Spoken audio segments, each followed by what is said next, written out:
Hello and welcome back to Podcasting as Practice for another Cultural Committee episode. I'm David, my pronouns are he and him. Hi, my name is Rob, my pronouns are he and him. And I'm Alistair, my pronouns are also he and him. Oh yeah, I'm Riley, I'm from Trash Future, my pronouns are also he and him. So, yeah, Riley, we have you on board for a special Cultural Committee because we watched a film that was laser targeted at you and should make you feel bad. Yeah, it was, and it did. Yeah, the movie about Riley and Rob taking me, David, Jamie, and James to dinner. Yeah. Yeah, for a lovely dinner. Yeah, for what is mostly a lovely dinner. Okay, can I tell you this one? I really appreciate. There's a few things about this movie I appreciated. One of them was that none of the actual objects that are served to them are like sort of grisly irony. They're just things that would be nice to eat, broadly speaking. Oh god, yeah, I would eat the fuck out of everything on this menu. Yeah, of course you would, Rob. Serving food on a big rock, yes. I'm glad that you said that because I had no context watching this for whether or not that was actual food. Oh yeah, totally. All of it is 100% actual food, and all of it's quite cool. Because I don't know if you guys knew this. We are talking about The Menu, by the way, the movie The Menu with Ray Fiennes.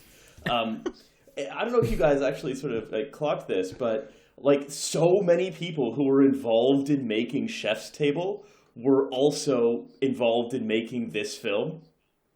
Oh. That does not surprise me at all, because a lot of them, like the actual shots of the dishes with the violin music in the background, that's like, that is Chef's Table, like to a T. It's the exact shot and style that they use the whole way through. They specifically name drop Chef's Table as well, don't they? Yeah. They do, yeah. It's just, and that's actually why, I thought this film was like stylistically, pretty good and had a pretty good first act. Like ultimately, like so much cultural production nowadays, it just descends into pastiche, like basically after 30 minutes. Yeah, it did it well though. I thought, like, I really enjoyed it. Like, it was weird, and there was points where I was like, kind of dropping away from it and not knowing exactly what level it was kind of going to go to. I wasn't sure about. I was fully expecting it to be an eat the rich thing at the end, which it wasn't, which was nice, I suppose. It sort of was, but not that literally, I suppose. Yeah. Yeah, much more eat with the rich, I suppose, but they're also everyone's eating themselves, basically. Which is, it's a whole sort of society of Ouroboruses, I suppose. But I mean, okay, so This just in, everyone is eating. Yeah. Something to think about. That's Food for thought, if you will. That's the moral of the story. Is, hey, you know what? Check out food. Yeah. Food's back on the menu, We boys. live in a restaurant, nods wisely. So, Rob, do you want to take us off? Oh, sorry. I'm sorry. I'm so used to being the showrunner. I have to sit down. You guys. No, I'm not going to come here and run your Get show. back in your fucking high chair, Riley. Come on. You go. You run along. You show run. I'm just. You know what I get to do now? I get to be my cretinous friends who make my job hard. Whereas we just get to be ourselves and we make our own lives hard. Anyway, so we are talking about The Menu, which is a pretty good movie. Stars Ray Fiennes, Nicholas Hoult, what's her called? Marjorie Taylor-Joy. Anya Taylor-Joy. Stars Marjorie Taylor-Joy in her acting debut. Yeah, I was rooting for her right up until the end when I realised who she was. I mean, she needs some protein after doing all those incredible curls and like push-ups that I've seen her do in that video this week. The world's greatest pull-ups. And you can do upwards of 50 before your shoulder rotator cuff explodes. Yeah, but she probably should start with one, to be fair. Yeah, it is a movie about the perils of fine dining, and basically.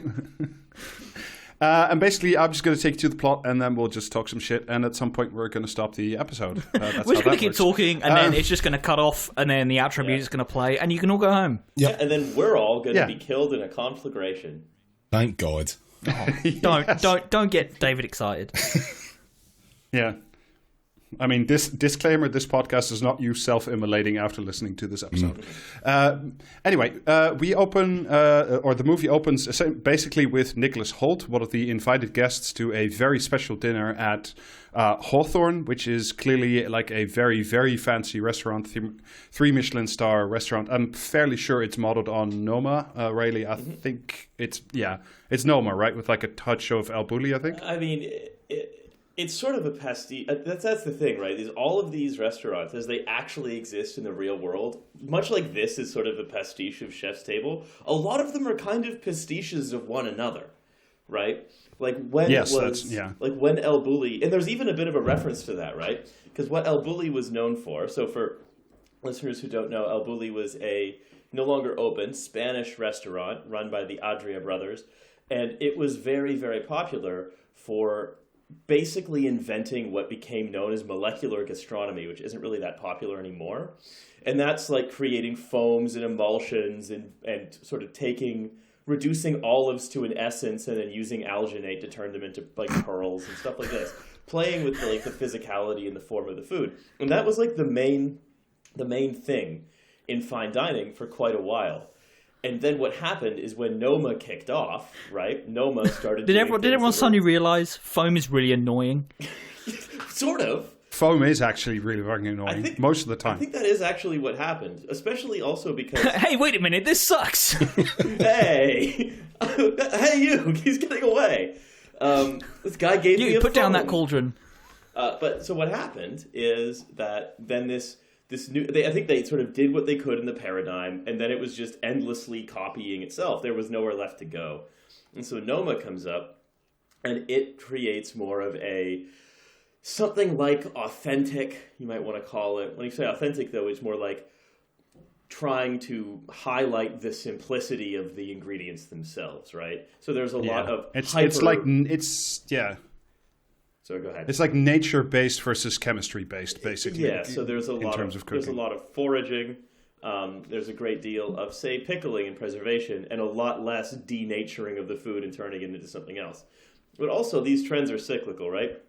As one of the first fine dining restaurants in California, the French Laundry, one of their showcase desserts was just a single perfect California plum, right? And that is the best fucking plum you've ever eaten, but how come it's $100?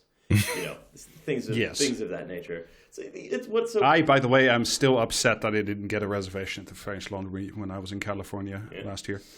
Still upset. Yeah, well, hey, why don't Thomas Keller, I assume you're listening. DM me. Why don't you start your own restaurant and turn it into a devious trap? But you can even see, right? They reference that when one of the diners is served a foam. And then I think the restaurant critic is like, "Oh, I always thought foams were annoying, but this is pretty good."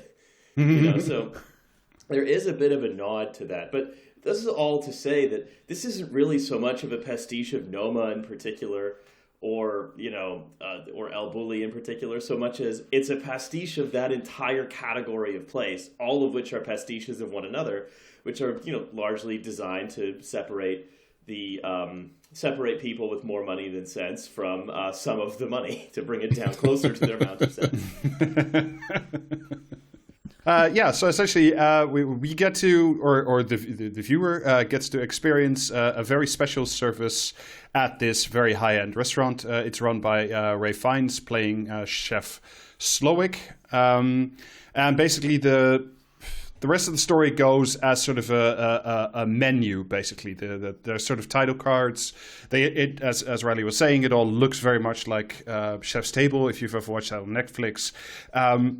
And basically, Nicholas Hoult at some point almost gives the game away by just saying the game is to guess the overarching theme of the dinner. And as the dinner progresses, so does the theme of the evening and also the movie sort of become very, very apparent. So apart from Nicholas Hoult, who's come with Margot, are we okay to do spoilers? Absolutely, yeah. Yeah. Why the fuck is he taking pictures of everything if he knows he's going to die? Because it's compulsive. Fuck, I hadn't picked up on that, yeah. Shit. If you were about to die, Riley, you would want the last picture on your Insta to be the sublime picture of a piece of rock with a bunch of food on it, right? Okay, I suppose so. I mean, it's just I guess... Gonna die tonight. Hashtag. Yeah, exactly. Perfect. Wonderful. Yeah, just that seems odd. But yeah, Nicholas Hoult being very excited about, just, again, a bunch of stuff that is very silly. But also, I sort of see I've talked about food in that way before, and this movie. Oh God, yes, so have I. Yeah. Because if you're on the one hand, you can be trying to communicate genuine enthusiasm about something, but on the other, sometimes you can end up, let's just say, in a chef's jacket with your name written on it in Sharpie. Yes. There's a difference between talking with enthusiasm and being a food weeb, and Nicholas Hoult is definitely like a food weeb. That's the only way I can describe it. No, I'm not having him described as a food weeb by the guy who just screams the word small plates at me anytime I talk about food. Yeah, I feel like this episode's going to devolve into something of a struggle session for Rob and Riley. Apart from, so Nicholas Hoult and Marjorie Taylor Greene, there's some other guests whose backstories we get into. There's three basically like veg capital pricks. There's an elderly couple where the guy immediately recognizes and tries to distance himself from Margot. There's a food critic. Let's call her critic. by her real name, Marjorie Taylor Greene. Come on. Yeah, there's a food critic called Lillian Bloom who brings along essentially like a little Renfield, a guy called Paul who just agrees with her. And there's a semi-famous guy played by John Leguizamo and his assistant who is sort of going there as a pitch because he wants to do like his own food travel show. Basically, he wants to be a very bad version of what Anthony Bourdain did and is now the most common vision. That's another vision of how this is a pastiche, right? Because I know he's not Bourdain, but he's all the food travel writer, TV presenter guys. Yeah, it does, and the fact that he directly references Bourdain by saying, "Oh yeah, I'm going to go to some village, try a taco, and then I'm going to conclude that racism is bad." It's like, it's like what you have done is you've just sort of summarized a lot of those mindful travel food shows that sort of Bourdain kind of kicked off. Again, this is why I feel like this movie is at its least strong when it's just a series of grudges being taken out against people the director finds annoying. Yeah, I suppose it's difficult to land criticism like that when the person you're trying to criticize is fucking kind of right, pretty much. Yeah. Sorry, please carry on. Anyway, so they're on the boat to the island, and we get our first course, the amuse, raw oyster with a mignonette emulsion, lemon, caviar, and an oyster leaf. It's essentially a very fancy oyster with some nice things on it. It looks incredible, and I would eat it. Basically, we go to the island where we meet the head of service, Elsa, who immediately notices that Marjorie Taylor Greene is there, but she is not supposed to be there. No, it was supposed to be Anya Taylor-Joy, but yeah. And we get it's also part of like the sort of the fancy nature of fine dining is you get a tour of the grounds because of course they grow their own vegetables and they forage for their own produce. They get scallops live from the surf, etc., etc. Except for the two elderly people who just say, "Oh, we've done the tour so many times, we're just going to skip straight to the restaurant and get to drinking." I think we also need to nail on how fucking annoying Holt is. Like this entire incredibly the entire lead annoying up to getting on the boat, getting to the island. Like Anya Taylor Greene is smoking a cigarette at one point, and he's like, "No, you're gonna ruin your palate, you fucking clown." And it's just like, fuck off, dude. Come on. He's not wrong, Riley. Yeah, sorry. Shut up. If you're paying for someone to be there, they can do what the fuck they want. Yeah, it was just kind of a shame, sorry, but it's kind of a shame. They put real effort into that shit. We see a little bit of how the cooks live as well. They live in like a big sort of, I don't know, army Quonset hut together in very Spartan living quarters because all they do all day, 18 hours a day, is cook, which is about correct for like the average life and enjoyment of people who work, who are not the chef in these very expensive restaurants. I mean, this is something that's sort of come to light, I think, in a more systematic way more recently, in that I think probably. I think the film could have dealt with would have been almost a more interesting thing for this movie to deal with, is the fact of the fact of like how common what are essentially unpaid internships are in the extremely high-end restaurant game. How the entire industry in many ways is premised on, much like the art market, right, is premised on places becoming so prominent among this sort of crowd of tastemakers that simply by being associated with them, you have a good bet of doing something bigger later on, and thereby creating a system where they can more or less not pay their staff. I mean, the reason that Noma is closing is because they couldn't turn a profit while paying anyone, right? And that they do create these cults around these chefs and so on and so on. And the fact, what I find sort of unsatisfying about this movie is that rather than focus on that element, it's just sort of taken as read that this chef now has a cult of his kitchen staff around him. I think that's almost the more interesting movie is the creation of the cult itself as opposed to taking it as read.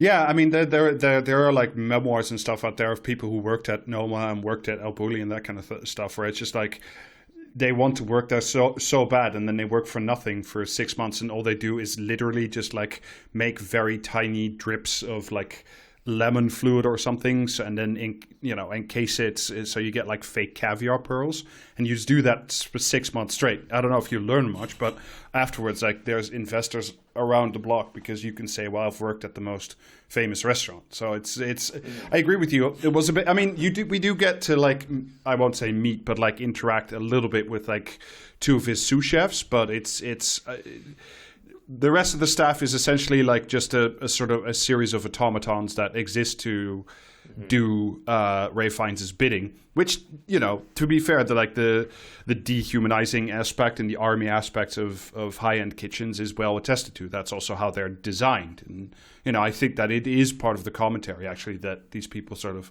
are nigh automaton-like. It's yet another industry in which, if only they had been sort of militantly unionized, none of this might have happened. Yeah, it could have been Hungarian cafes for all. I'm not being sarcastic.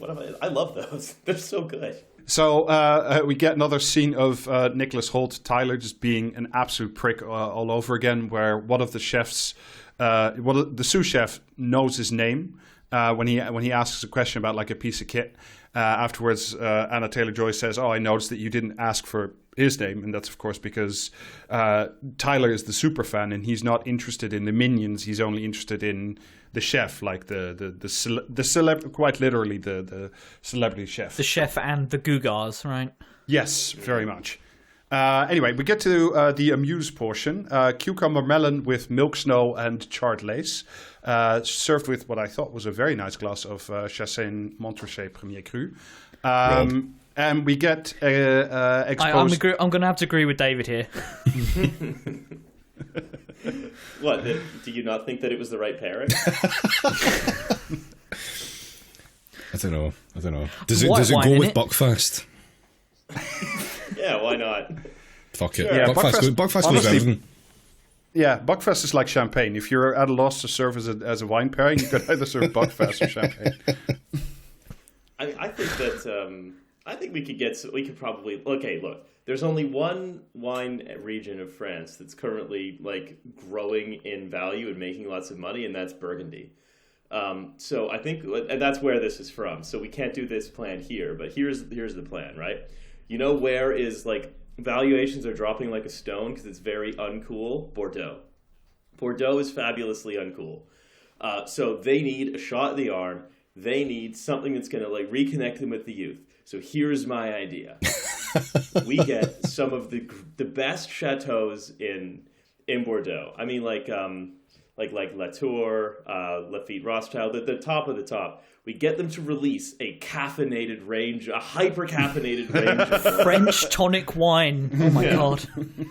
Well, and we sweeten it up a little bit, and then we have a competitor. We have a middle-class competitor to Buckfast. So what do we think, lads?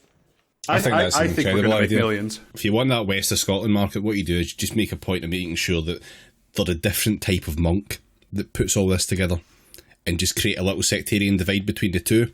Instant sellout in Glasgow. Sounds like it's what we'll have. What we can find like the only like Protestant chateau in. We could set up like a beef. The East Coast West Coast rap beef in the 1990s. It'll be that, but for different kinds of wine-based beverages that kill you. Fantastic. Yeah, we can even reintroduce the tonsure as a hairstyle. I think that's long overdue for a comeback. Copyright, original idea, do not steal. I'll create the wiki. Essentially, during this the Amuse series, we are introduced to the conflict between some of the other diners, as well as between the diners and the chef. There's the sort of weary, entitled cynic who just goes, "Well, it's good, but is it that good?" and just wants to use very expensive words all the time. John Leguizamo's assistant wants to leave to do a co-exec in development or something incredible. He doesn't want her to leave, and the tech bros are just pricks who value work and money and the appearance of going to the restaurant without appreciating the actual food. Oh, and there's an old woman in the corner getting shit-faced. That'll be explained later on.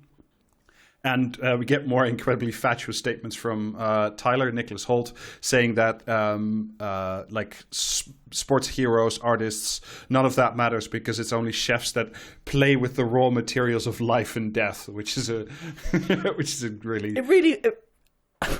It's surprising somewhat to me the amount of alchemy sensation, like vibes that are coming off this entire episode so far. Like, it feels like someone's going to try and transmute a piece of steak into a bar of gold, and that's going to be like a meal. I mean that would solve the debt ceiling crisis, I think. Anyway, but it would be worth $1 trillion. They have. If you're not going to be able to solve the debt ceiling crisis unless the Fed agrees to deposit the coin, unfortunately. And then we're introduced to the first real course, which is known as the island. It's it's a representation of the island that they're on, where Hawthorne is on. It's a collection of locally foraged plants and scallops covered in frozen seawater that slowly thaws while you eat, thus providing the salt on the dish that you would otherwise not get. I assumed it was a tribute to the film of the same name. I mean, it looks incredibly good. Like I would really enjoy eating that. I thought the presentation was a bit over the top, but but yeah, it just looks incredible. Like I would, yeah. These plates are far too small, says Rob. Rob, I think you wouldn't be in danger of being killed at all through no amount of cleverness or resourcefulness.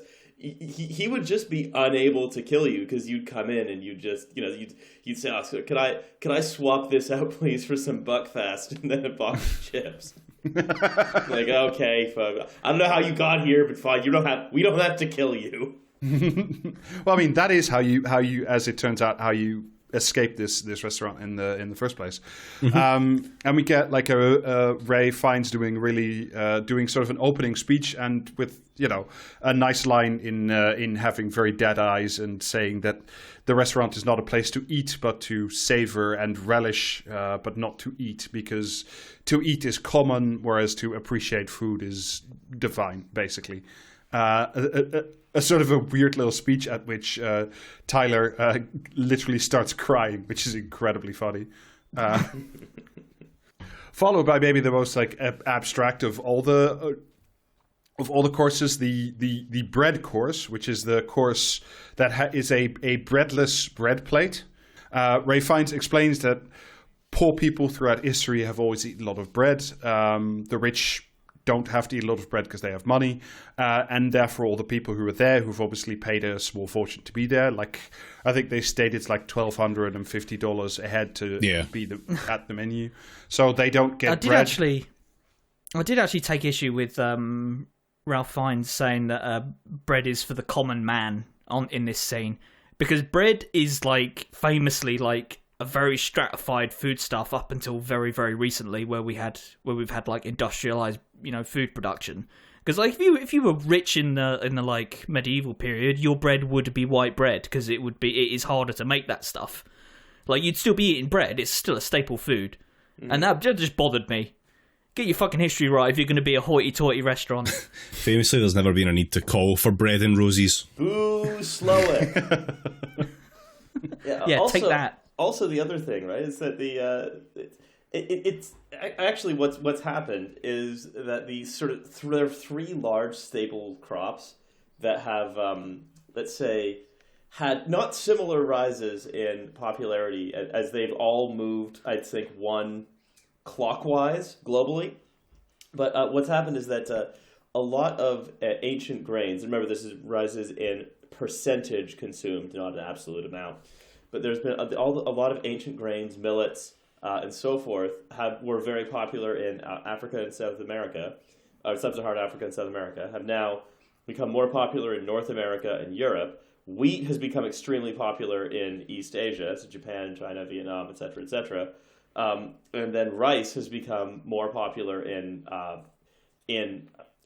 Africa, in Sub-Saharan Africa and South America, having been very popular in Asia. So it's also like the simple idea of like, well, this is what bread is and always has been, is sort of let's say it's a bit of an oversimplification, but we can forgive the menu this little bit of ahistoricism as it's trying to make what is ultimately a pretty I think ham-fisted bit of class analysis. Although it is pretty funny when the food critic says that one of the emulsions is split and then gets like a giant bowl, like an aquarium-sized bowl of it. That I know it's just surface level stuff, but I just really enjoyed it. Like there's good things happening. Essentially, with every course, the menu, the movie, and like everything, the goings on gets stranger and stranger until you find out what's going on, why the diners are there, because obviously none of this is by accident. And Anna Taylor-Joy, Margot is the only one who. I don't know. Is she called Anna Taylor? I keep forgetting. Yeah, it is Anya Taylor-Joy. Yeah, but you've got this insistence for internal consistency sometimes that you're just not applying today, Rob. So you need to say Marjorie Taylor Greene. Yeah. See, this is what happens when Riley's not in charge. just starts trying to put people off.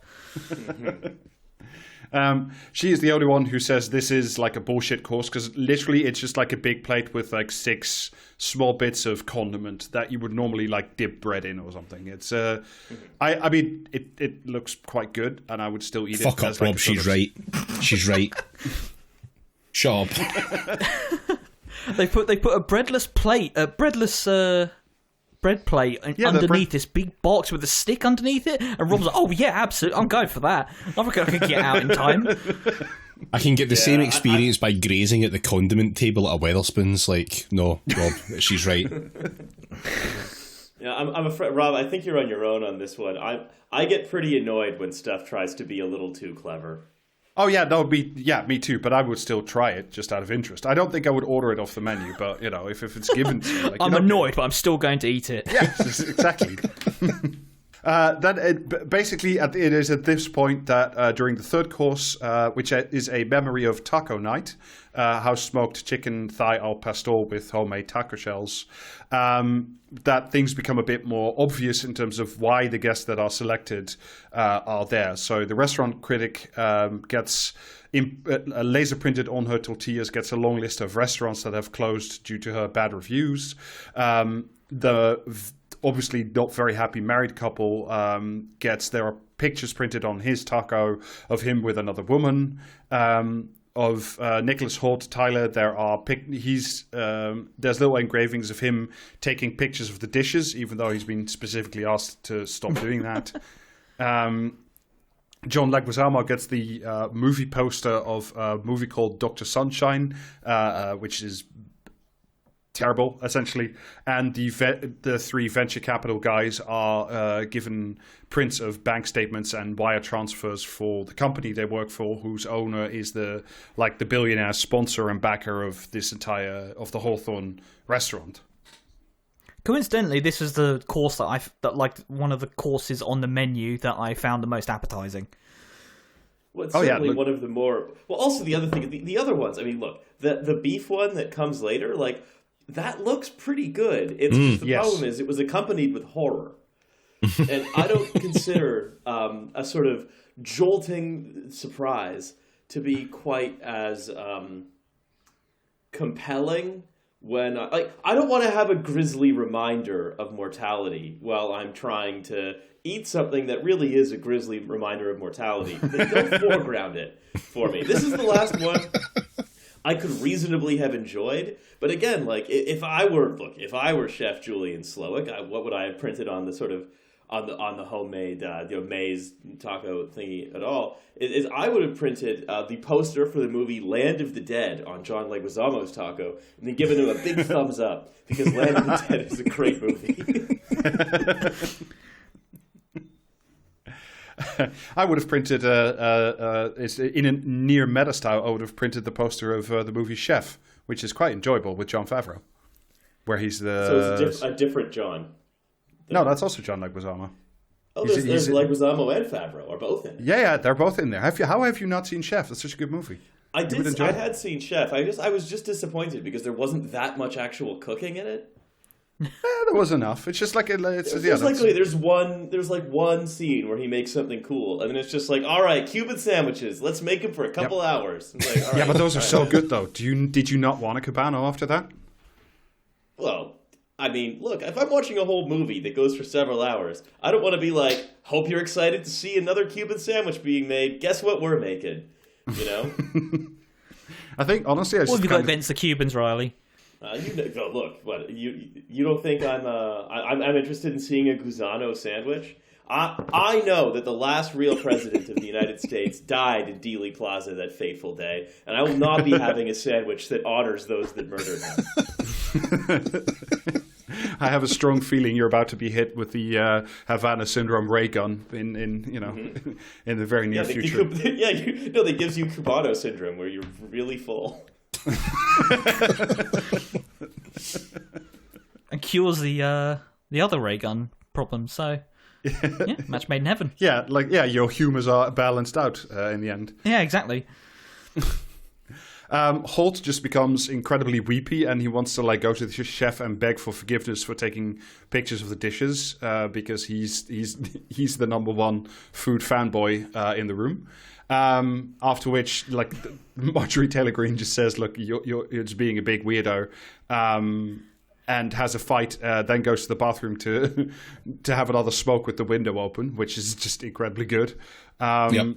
You would sneak off to the bathroom as well for a cleansing cigarette, or I would absolutely do that. Yeah, there's no. David would be vaping at the table. Hey chef, can you pair something with this vape? It's grape cotton candy flavored. I don't know the nicotine content. It's from a country that no longer exists. Ripping that fat cotton all over the rest of the other guests just to make a point. Just walking over to their tables, just sitting down, turning the chair around, taking some food off their plate, and then asking after you've already eaten it. Asking them to get involved in crypto stuff. I think that'd be a lot of fun, just really causing chaos in there. The best thing would be saying you're about to do a sweet vape trick and then just completely fucking up. like trying to blow smoke rings and then just coughing all over someone's plate of I don't know, a clever scallop or whatever. That's how we're gonna save these people from the from the designs of Julian Slowik. It's through the magic of oafdom.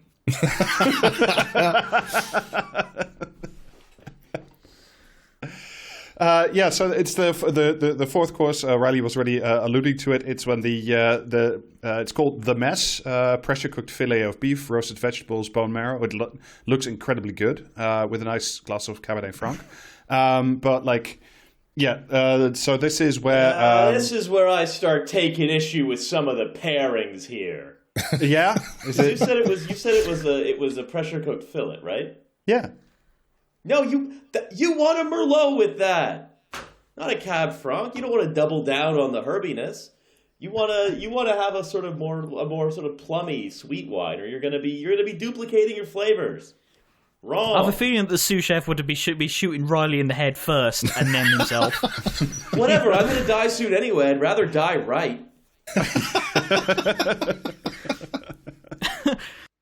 So this is where we're briefly introduced before he passes quickly to sous chef Jeremy Loudon, who Ray Fiennes tells the story that the sous chef wants to be like him, wants to have his career, but essentially he's just not good enough, and he will never be good enough. So the point of the sous chef's life is futile, and might as well, stop existing.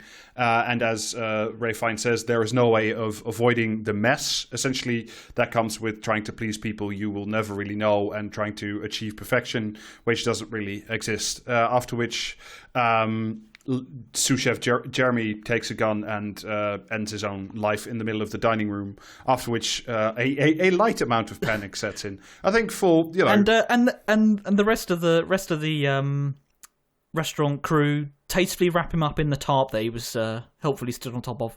Yeah, and they think of roll. Everything. I mean, honestly, service is a really important part of Michelin ratings as well. Like, you don't get to a 3 Michelin star rating unless your service is as perfect as the food itself. So, you get one Michelin star per sous chef that's shot their own brains out. Mm.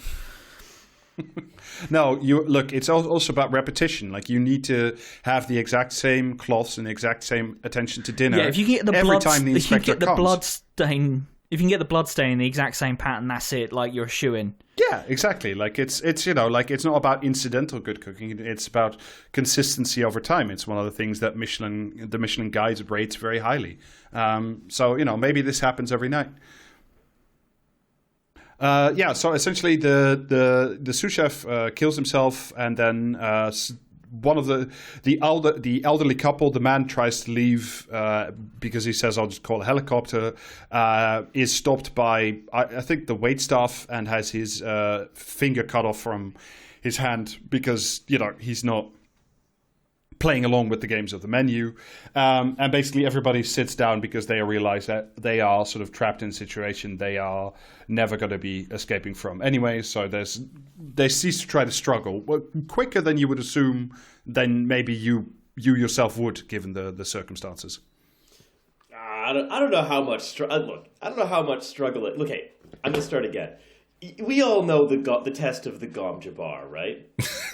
Of course. It's Ray Fiennes has placed a kind of you might say house-made artisanal Gom Jabbar with poison that we've actually fermented in our own kitchen here with locally sourced ingredients.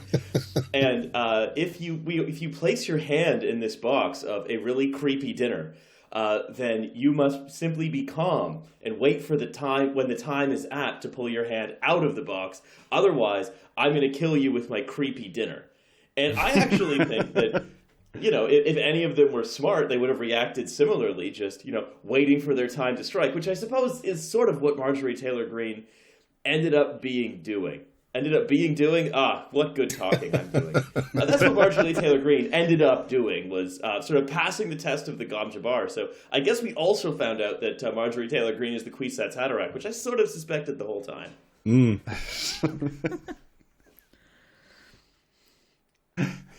Yeah, a mind powerful enough to bend taste and time.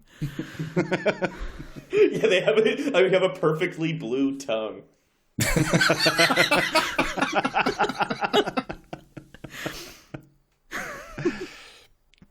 Meanwhile, there's sort of an ongoing series of dialogues between Ralph Fiennes and Marjorie Taylor Greene, because he keeps saying you shouldn't be here, and in the end, he offers her a choice. He says you have to choose between being an eater, being a sort of an elite in the dining room, or being with us among the service staff, between those who give and those who take. And she's given, I think, like a 15-minute egg timer to choose on which side of the fairly obviously described class divide she falls. Then we get to the fifth course, which is a nice little palate cleanser. Some bergamot and red clover tea. Looks nice. Nice, good presentation. Nothing wrong with that. Nice cup of tea in between the acts. It's a fucking cup of tea, Rob.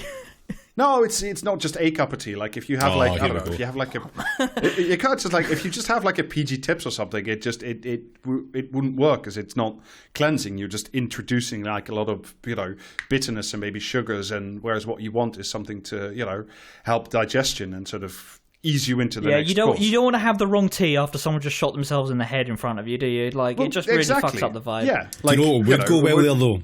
Buckfast. Buckfast. I'm sensing a bit of a pattern here. The hot Buckfast, cold Buckfast.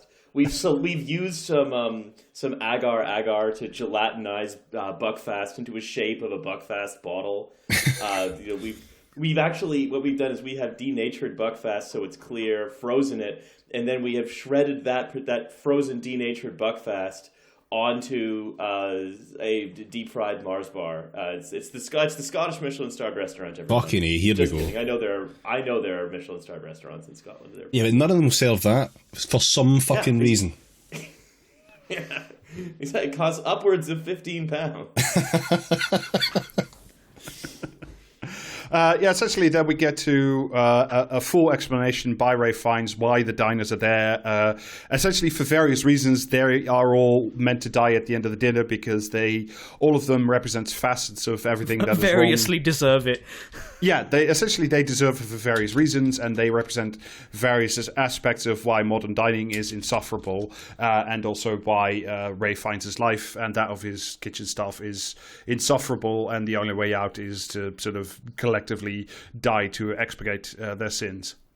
We then do get a very nice little scene where the guy who sponsors the restaurant, so we don't really see but is talked about, is dressed up like a big angel and then submerged underwater, just so so Ralph Fiennes can be free of his patron, which it's a very nice touch. The little moment of silence when the last bubbles come up. It's something that I envisage doing in my brighter moments. Or submerging all the patrons underwater. yeah, just so I can be free of this podcast, so I can at last be quiet. I wrote so many fucking show notes today. I'm sorry, no, I've tried that. It doesn't work. You just wake up in bed the next day with recording scheduled. God damn it. Yeah, essentially, blah, blah. So the VC prick gets angel wings put on and then drowned in the water.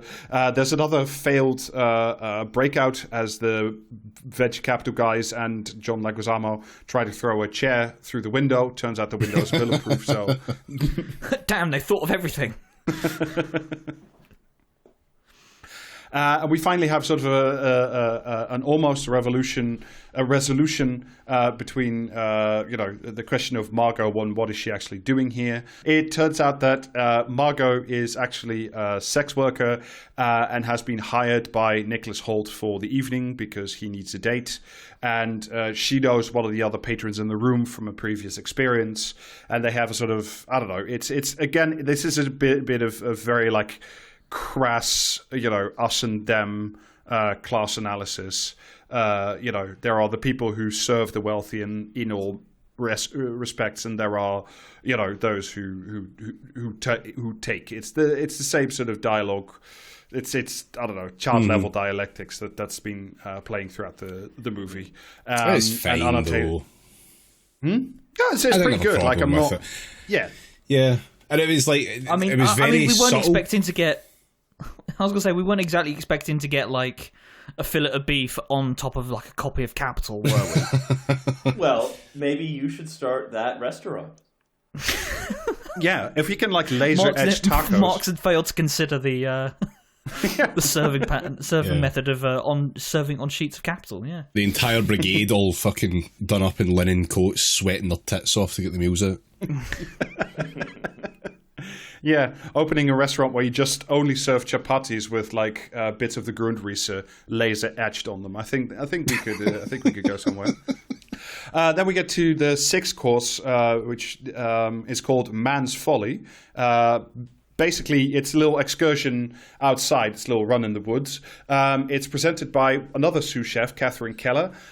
She explains that Ray Fiennes, Chef Slowik, had tried to fuck her before. She refused several times, and then he sort of in punishment didn't talk to her for 8 months straight while she kept working in the restaurant, sort of, punishing her for not giving in to his advances. But then during this moment where everything is resolved, because it's the last evening in the restaurant, if you hadn't guessed it yet, Slowik just stands there while she gets to stab him in the dick and balls with a set of small kitchen scissors. Wait, what? I'm pretty sure that was in the leg. Yeah, it was the leg. Oh, I was fairly sure it was the dick and balls. It was in the leg in the same way that he stabbed his dad, which was explained earlier, but was skipped over. So the men all are all given a chance to run away and see if they can escape the island, which of course they don't. But they're given a 45-second head start, and essentially, apart from Nicholas Hoult, they all run for it. I think Nicholas Holt's character doesn't actually want to run for his own safety, but I think he just wants to stay because he's worried he's going to miss the next course. Which, to be fair, that does look really good when it comes out and it's plated. Unless, there's something wrong with that too. The Dungeness crab with yogurt whey, dried sea lettuce, umeboshi, and kelp. It did look pretty good. I made the joke earlier about Rob being, tempted under a box with a stick. Mm. Yeah. Yeah, but that could be really good things in that box, Alistair. Yeah, look, you could the stick could be made of hinoki wood, for example, and then he'd get under the box and pull the stick out himself because he'd want to get a closer look at the hinoki wood stick. Yeah, it could be a really good stick. Little aside, but oh my god, did you see that Monocle has this new article about this stick that's under this box?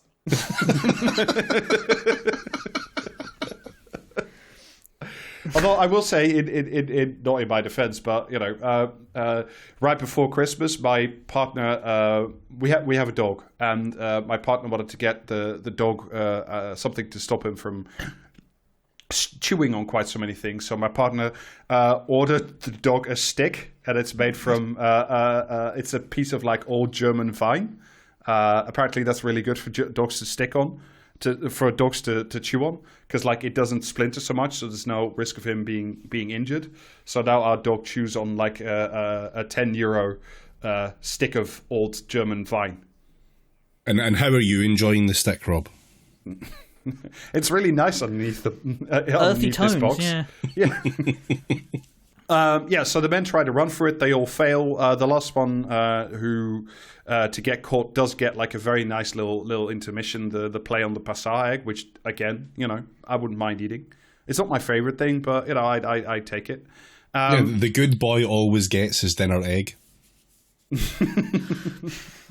And then when we come back in, Tyler just can't stop being the world's biggest food fanboy, and he keeps trying to snag bites of the dish that's only served to the women, which is just an incredible little scene.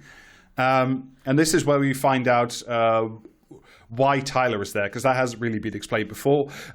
Essentially, he's called up by Chef Slowik while he's still trying to stuff his face with bread, which is weird. I don't know why he found the bread, because it was supposed to be a no-bread dinner, or a no-bread course. I don't know.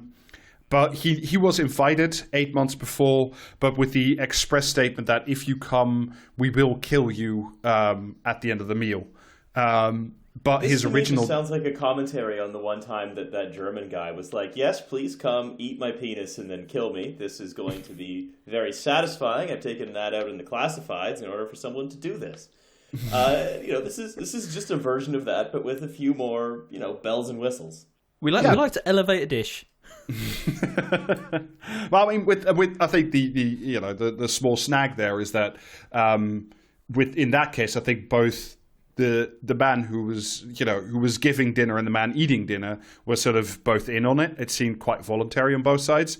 Whereas Tyler just hires Margot for the evening without informing her that she will be killed at the end of the evening. Why does he do this? That's because Tyler knows that this restaurant doesn't take reservations for one person. So if he wants to eat the best meal of his life, he has to invite someone, and that someone is Marjorie Taylor Greene. And essentially then we get to the part that, felt a little personal to me as well, is that it basically explained that Nicholas Hoult is sort of a stand-in for like the food super fan, like the foodie person who needs to be slaughtered for essentially A, creating images of perfection that cannot be lived up to, and B, for demystifying a kitchen and turning it into spectator sport. Like the food is no longer just brought to you and you can enjoy it, yes or no. It's like you want to know everything about it. You need to know the machinery or the kit that's being used to make it, and it has demystified. Yeah, it has demystified the kitchen. It's no longer a romantic place, but it's sort of a cold, dead space where it's really just about being a spectator and like just kind of being a food weeb essentially, which is not allowed. That's right. Well, look, I mean, I did sort of take some, not exception necessarily because it's right, but it's not nice when a movie says that you should be killed, but I suppose I'll take it on the chin. The one thing I have in my favor against the being killed.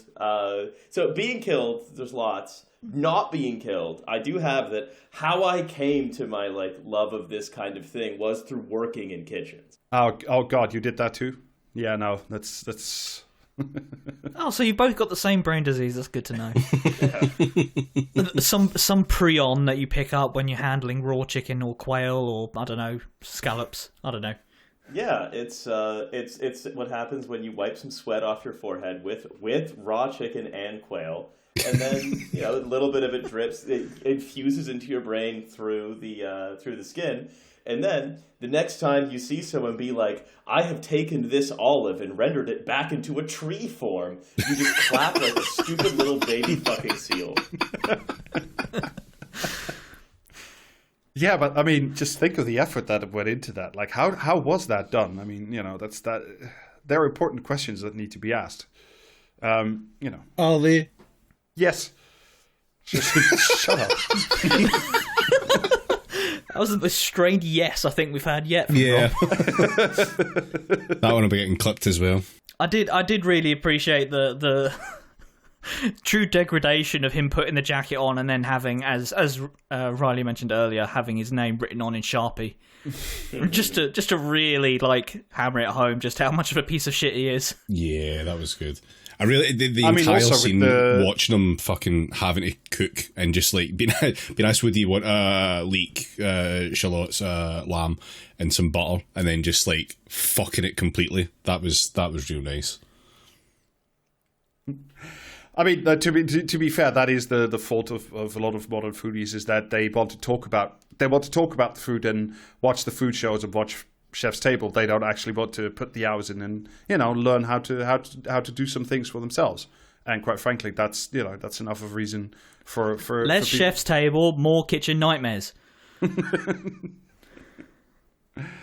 No, just I think there's just too many people now who just want to absorb the food television and aren't, it's there's too many cooking shows. It's nobody ever tries to make the recipes. It's weird comfort food. It's weird comfort watching, and I don't really understand it. It's why do you not want to try it? Because I'm you should try making it because it looks cool. Mm-hmm. It looks good. And under no circumstances will we extend this metaphor to podcasting. No, of course not. Obviously not. We perform a critical function in society, and you shut up. Look, I'm happy for the spotlight to be on Rob and Riley, but not on me, frankly. And I'm sorry for leveling the field. I was happy here as a dispassionate observer, enjoying the suffering of others.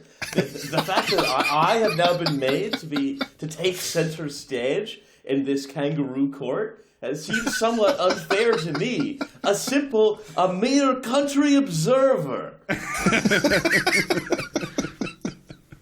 Why, I've taken a third position. Don't you understand? Third!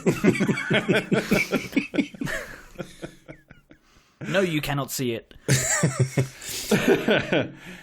Anyway, after Tyler completely fucks the dish and makes something inedible, which does come up with like a wonderful little chef's table style dish card, and it does say Tyler's bullshit, which is quite nice. Tyler takes off his jacket. Chef Slowik whispers something to him. He walks off and basically just hangs himself in the pantry.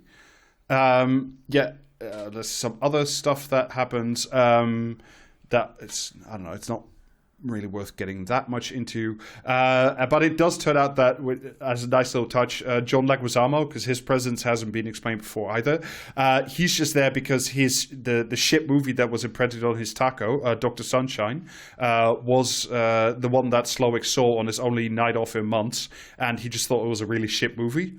And it just reminded him of another artist who lost his purpose, and therefore he had to die.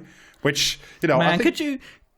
could you imagine if, like, after months of doing commentary out, we just have like one of those Guardian journalists come on, and at the end, well, I'll just leave it there. Well, you say, at the end they play a tone that liquefies all your brains. The grey note. Yeah. His assistant maybe has the best reason yet given for dying. Ray Fiennes asks, which school did she go to? She answers Brown. He asks, do you have student loans? She says no. And then he's like, well, that's why you have to die.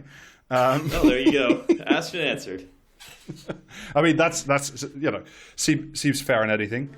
Margot then, for reasons I won't bother explaining, checks out his house. Has a sort of a knife fight with the main woman who runs the service, Elsa. She wins. Elsa dies, and she finds a radio and calls in the Coast Guard to say, "Help! Help! Come save us!" You know, the restaurant's gone mad, etc., etc. But it later turns out that the Coast Guard they called is all just in on the game, and it's not really a rescue. It's just, another part of the effort. But while she is in Ray Fiennes' house, she does notice like a series of pictures of him and his career, and it's like you see the first picture of Ray Fiennes as a young man cooking just a regular American cheeseburger. So dinner resumes. It's all gone very bad at this point, but Margot decides to, not give in to break the pattern and to not give in to the menu, and says, "I want to send this food back because I'm actually not enjoying any of it because it's not made with any real love. It's just an intellectual exercise." And I don't know. She tells off Ray Fiennes for just being a weird obsessive and not actually cooking with love or with care and attention. It's just like his life has just gone slightly weird, which fair dues. That's probably true. It does all seem a bit like scientific and cold and dead, even though I would still enjoy. I hate fucking. I've never been to one of these places, but I hate the concept of a restaurant where it feels like you have to do homework before you go. Yeah. Oh, I could tell you about some fucking places.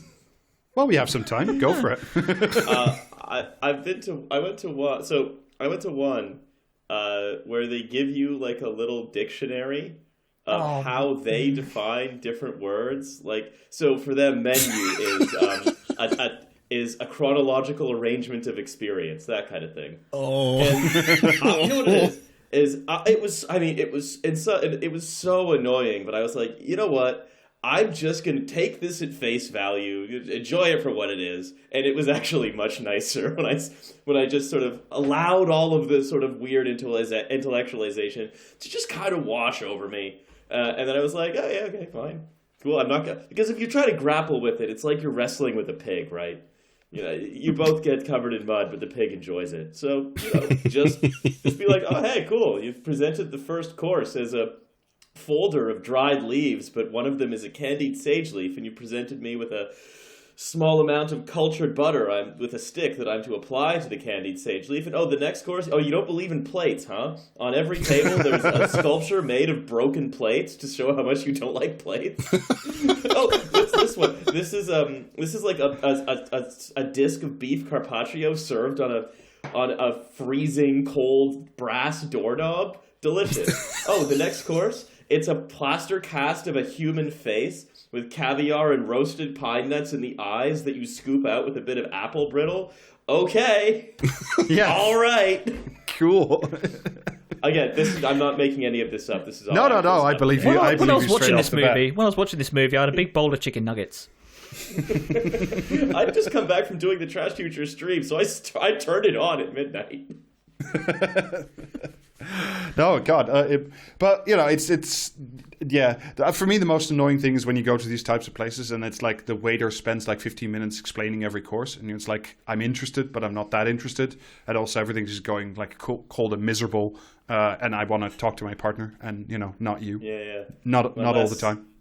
That would give me... Look, I would like to free you from the prison of having to give this speech again. Yeah. That's the crippling anxiety of me, having also worked in like restaurants and shit, albeit dog shit ones. So long as I don't send food back, I feel like I've done someone a favour. That I'm that guy who will just never make a fucking fuss ever. So if someone came up to me with a 15-minute fucking presentation on the food I was going to eat, I would starve to death rather than interrupt them and say, "Can I please just get the food?" Look, I am perfectly happy to have wait staff come over to me, ask if my food's okay while I've got like a whole mouthful of like rib or whatever, and that is all the like dialogue that I require. Like even if like just ordering through an app, that's all fine. Like let's just do that. We do that on purpose, by the way. We purposely used to time it so that I would only go up and ask, "How was your meal?" when everyone's mouth was full. I get so fucking good at sniping tables with that shit, and it is the only small joy you ever get in that fucking business. Anyway, so Marjorie Taylor Greene says, "I haven't been enjoying the food. Just give me like an honest old school cheeseburger." And she does get, that cheeseburger looks incredible. I would eat that any time of day. That it's a full plate. There's crinkle cut fries on it. It's it's a double cheeseburger. What more would you want? Mm-hmm. It just looks really good. Best meal of the night. Like correct. Yeah. No, probably actually the nicest meal of the evening. Nicest dish of the evening. Jesus Christ. Even though they're doing like the slightly fancier thing of like the smash burger, like, with the little round ball and then smashing it into the into the grill. Fine, whatever. Like I'll let whatever that bullshit is slide. I still don't particularly understand the appeal of that method of cooking a burger, but fine. Yeah, so she, because she also allows for a brief moment Chef Slowik to reconnect with his past when he actually obviously still had passion and joy for cooking. He says, "You are actually free to go." She gives him $10. She doesn't tip, which seems a bit shitty if I'm honest. Wages being what they are in the US. Yeah, I mean, hey, you didn't tip. You're not leaving after all. Yeah. I mean, I do feel like a sort of a pissing in the ocean a little bit if the entire wait staff is about to die. Just a little bit of a waste. But everyone still pulls out their credit cards. This is where I think it gets overly stylized, where everyone pulls out their credit cards and offers to pay, even though they've now just accepted that they're going to be killed and seem kind of fine with it. Well, it's it's part of the mechanical process. Like, what do you do at the end of the evening? Like, hopefully you don't do that pissy thing where everybody's like, "Yeah, but I only had appetizers and you had, I don't know, a fish thing, and then I want to pay like 5 cents less than you," which is the most annoying way ever. I guess I wanted the movie to. Sorry, I'm bringing it back to the movie chat. But I guess what I wanted is I wanted this movie to earn more of its odd conceits. Like, I wanted to earn the sort of death cult staff more. Like, the most interesting part of the death cult staff was when the female sous chef talks about how this whole menu thing was her idea, right? And again, that's sort of a reference to that's a reference to episodes of Chef's Table where they talk about, this was my idea and now it's on his menu and it's always going to be his thing, but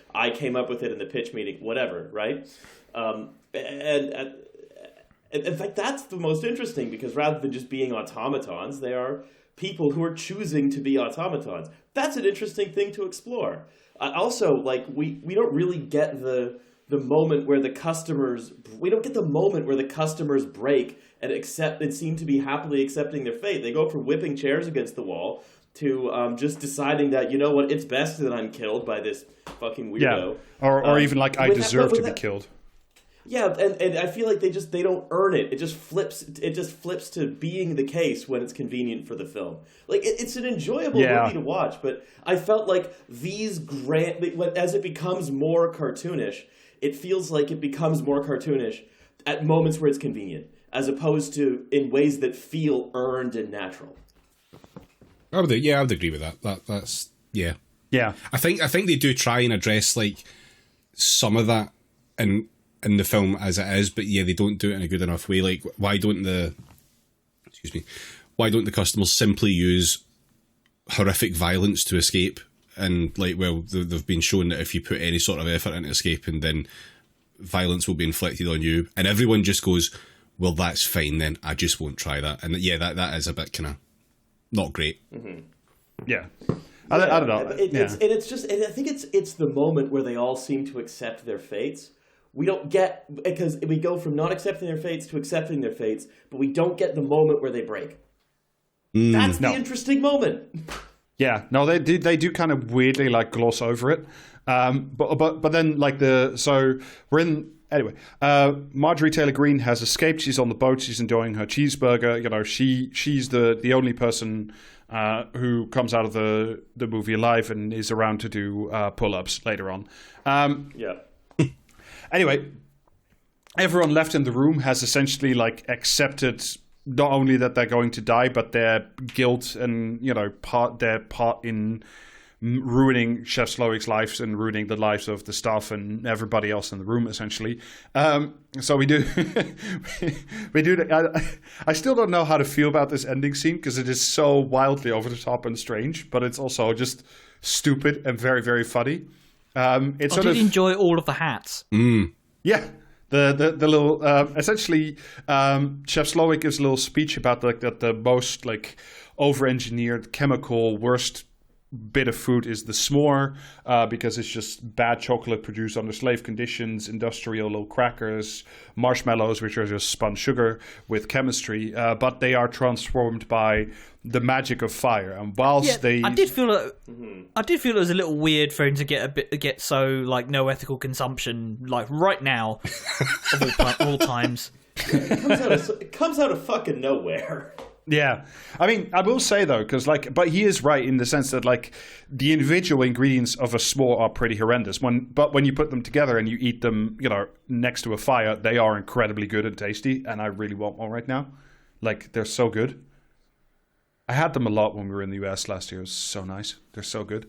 But, you know, maybe it's more of a memory thing.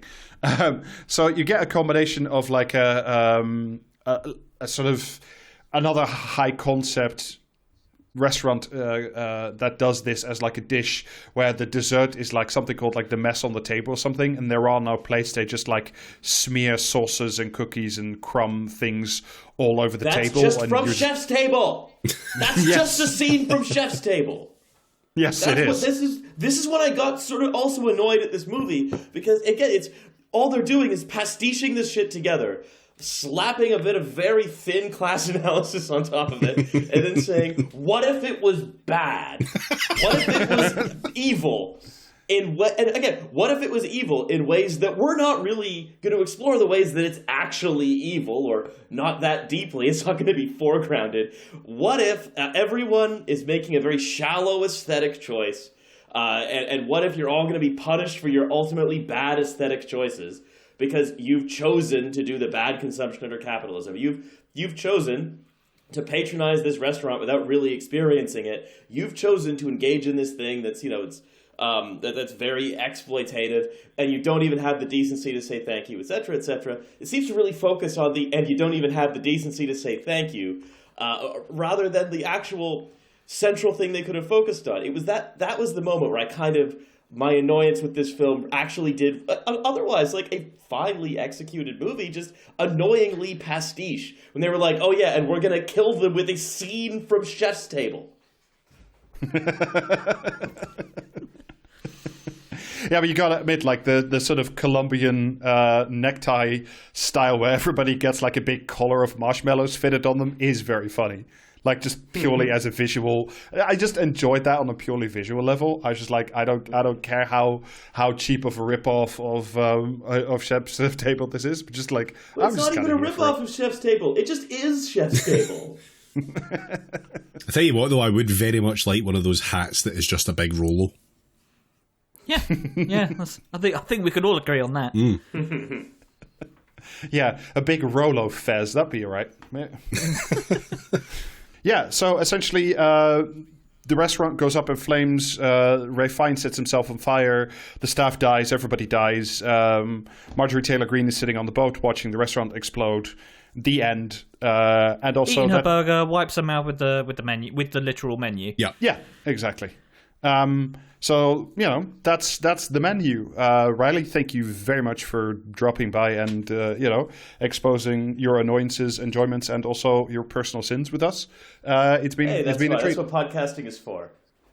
Exactly.